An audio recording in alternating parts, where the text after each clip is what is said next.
Et pour vous, la faute écoutez principale, Gérard Leclerc, je me rends compte qu'il n'y a qu'une seule xénophobie qui est autorisée, c'est la xénophobie anglophobe. Pas du tout. Mais je suis désolé, je trouve ça absolument lamentable que l'on désigne les Anglais comme étant les boucs émissaires. Nous avons tous vu les images, nous avons vu les témoignages, nous avons vu les faits, et ces faits-là sont accablants.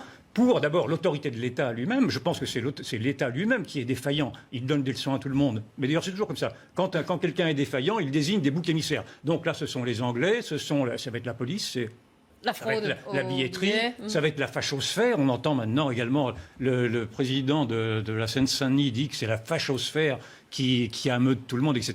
Ce que l'on voit là, c'est vraiment absolument écœurant. Et moi, je trouve qu'on aurait dû effectivement s'excuser auprès des Anglais. D'abord parce qu'ils ont été victimes, très probablement, en effet, d'une fausserie en billetterie qui m'échappe pour l'instant, dont les mécanismes nous échappent. Mais enfin, beaucoup de ceux-là ont acheté des faux billets. Ils les ont achetés, si j'ai bien compris. Et puis surtout, ce que l'on a vu dans les images, ce ne sont pas les Anglais qui étaient violents. C'était les petits jeunes des cités alentours. Et c'est ceci que l'on ne veut pas nommer. C'est absolument invraisemblable de voir que le déni des faits va à ce point qu'on va désigner les Anglais plutôt que de désigner les voyous des cités. Je suis désolé, ce sont les voyous des cités que l'on a vus sur les vidéos. Ce sont les voyous des cités qui sont décrits par les journaux étrangers. Ce sont les journaux étrangers, malheureusement, qui viennent là en renfort de la vérité, parce que les journaux français sont plutôt pudiques sur ce sujet-là. Et moi, je suis absolument écœuré par ce mécanisme de l'aveuglement collectif qui, à nouveau, s'applique sur ce sujet-là comme il s'applique sur d'autres. Il y a une filiation aussi entre la voyoucratie, telle que vous l'appelez, et le football. Il va falloir aussi qu'on creuse ce sujet-là, parce que vous parlez des événements qui ont eu lieu hier. Alors, en effet, ce n'est pas semblable, mais enfin, c'est quand même, il y a un petit cousinage, malgré tout. Je trouve que cette violence dans les stades de football devient incompréhensible. Il y a une sous-culture maintenant, une sorte mais on en a déjà parlé à de nombreuses reprises, d'ailleurs, ou alors des arbitres qui se faisaient frapper, agresser. Oui. Là, c'est pas même des dans le football amateur. C'est pas des supporters de foot que tu as vus. C'est des voyous qui sont venus danser par là et qui ont piqué ce qu'il y avait à piquer. C'est le Moyen-Âge. On n'a jamais vu ça. Moyen-Âge. Oui, j'insiste, en écoutant Gérard Leclerc, je trouve que vous bottez en touche, si vous me permettez cette mauvaise expression, parce que vous ne voulez pas voir quel est le problème aujourd'hui, qui est celui de la Seine-Saint-Denis. Souvenez-vous, il y avait le footballeur Henry, comment s'appelle-t-il, pardon, Thierry Henry, qui au début du mois a dit ne confondez pas la Seine-Saint-Denis et Paris, parce que ce n'est pas la même chose. Il a été accablé d'injures en disant qu'il stigmatisait la Seine-Saint-Denis.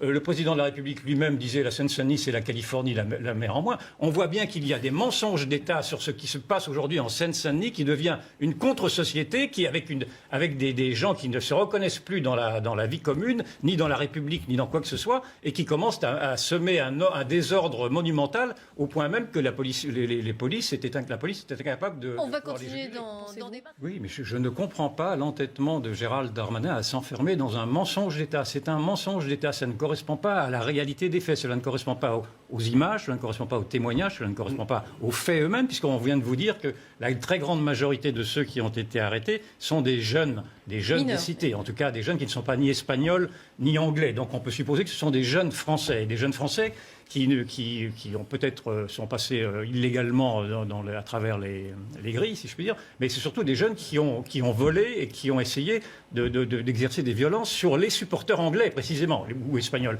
Et donc on voit bien qu'il y a là un récit officiel qui ne correspond pas du tout, avec une sorte d'entêtement à vouloir avoir raison contre les faits. Et c'est ceci qui me paraît très révélateur, dans le fond, de l'enfermement de cet État qui n'a plus de prise sur les réalités. Vous êtes d'accord, Yvan Riofol, avec Jean-Luc Mélenchon? Il a raison, excusez-moi.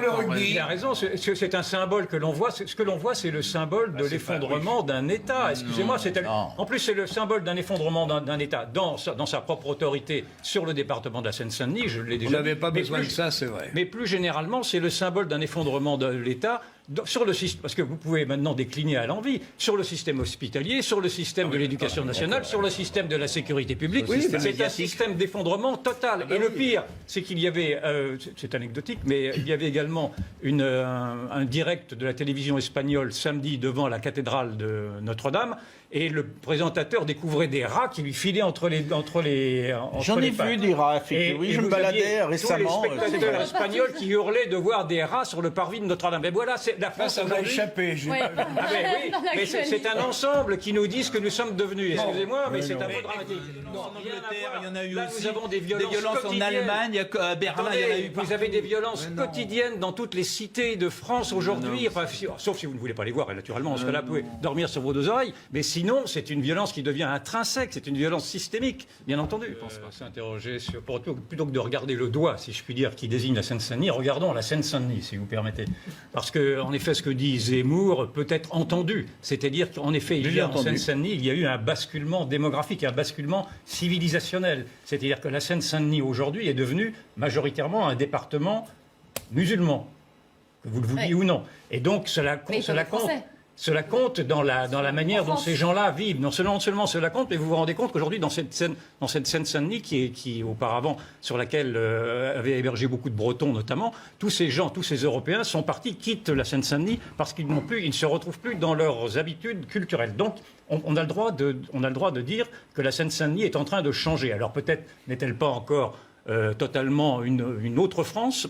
Mais en tout cas, c'est une France qui ne ressemble pas à la France que nous avons connue. Ça, c'est la première chose. Et deuxièmement, il faut admettre, il faut accepter de se confronter à toutes les autres réalités qui montrent qu'en effet, il y a une difficulté à vivre dans des cultures qui ne se reconnaissent plus, qui ne s'aiment plus parfois, et qui risquent en effet d'attiser des conflits dans des violences que l'on voit sporadiquement. Moi, je trouve que la France meurt d'être dirigée par des tartuffes, c'est-à-dire elle meurt d'être dirigée par ceux qui s'affolent de voir ce sein. Montrez-moi, cachez-moi ce sein que je ne saurais voir. Cachez-moi ces réalités que je ne veux pas entendre. Quand j'entends par exemple M. Darmanin dire... Très récemment, enfin il y a maintenant 1 an de ça, je suis à 100 000 lieues de faire un lien entre l'immigration et l'insécurité. Ce ne sont pas des propos dignes d'un ministre de l'Intérieur, ce sont des propos d'un idéologue qui ne veut pas voir quelles sont effectivement les sources de la nouvelle insécurité. Et c'est la source de la nouvelle insécurité, que cela vous plaise ou non, elle puise très largement aujourd'hui dans l'immigration, que ce soit dans l'immigration immédiate ou dans l'immigration passée. Et donc c'est ça ce que je veux dire. Quand je parle de Tartuffe, quand je parle de politique de l'autruche, je parle de tous ces dirigeants qui ne veulent pas se confronter aux réalités des faits. Or, les réalités des faits, aujourd'hui, nous pètent à la figure. Nous vivons une sorte de coup d'état permanent des réalités, et je m'en réjouis d'ailleurs. Que le ministre de l'Intérieur abuse du procédé du bouc émissaire en feignant un amalgame entre ceux qui n'avaient pas de billets ou ceux qui avaient des faux billets, on ne sait pas s'ils les ont achetés, s'ils ont été eux-mêmes truandés, et ensuite les violences qui ont été commises. Je trouve que le ministre insiste très lourdement pour désigner, encore une fois, les Anglais qui n'avaient pas de faux billets, en laissant comprendre... qui avaient des faux billets. Et en laissant comprendre que c'est à cause d'eux qu'il y a eu des violences. Non, ce n'est pas vrai. Il y a eu des faux billets et il y a eu ces violences commises par les jeunes des cités. Or, je n'entends pas Darmanin désigner les jeunes des cités comme étant les fauteurs des violences. C'est ceci qui est très révoltant et c'est ceci qui me trouble beaucoup. Et je trouve en effet que du coup, cette position est une position assez malhonnête et j'aimerais dans le fond qu'il y ait un discours alternatif à ce discours officiel et que si c'était possible, il y ait une commission d'enquête indépendante, peut-être parlementaire.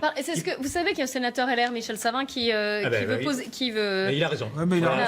Il est président du groupe d'études pratiques sportives et des grands événements sportifs. Et il demande en tout cas l'ouverture d'une commission d'enquête. On se contente pour l'instant du discours d'État qui assène des vérités, peut-être même des contre-vérités, je pense des contre-vérités, et on n'arrive pas à savoir exactement de quoi il s'agit. Or, je suis désolé de dire qu'on a pris, si je puis dire, le ministre de l'Intérieur la main dans le sac dans une sorte de fake news en disant que c'était simplement les Anglais qui étaient responsables. Ce n'est pas vrai. Ça paraît quand même... Excusez-moi, mais c'est ça le fond du problème. C'est quand même de s'intéresser, de savoir pourquoi ce sont des jeunes délinquants qui ont mis le chaos. Il y a simplement la fraude et pas la fraude des billets. Vous confondez les causes. Non, mais on comprend le mécanisme qui fait que le Rassemblement national est davantage écouté quand il parle des problèmes quotidiens des gens, parce qu'il parle de la réalité. Alors je ne dis pas que Bardella dit la vérité, mais en tout cas Bardella me semble être plus proche des faits tels qu'on a pu les voir, en tout cas, que le discours. Que Gérald Darmanin qu'on a entendu que le discours de Gérald Darmanin, bien sûr, voilà. Et donc, la différence fait le jugement.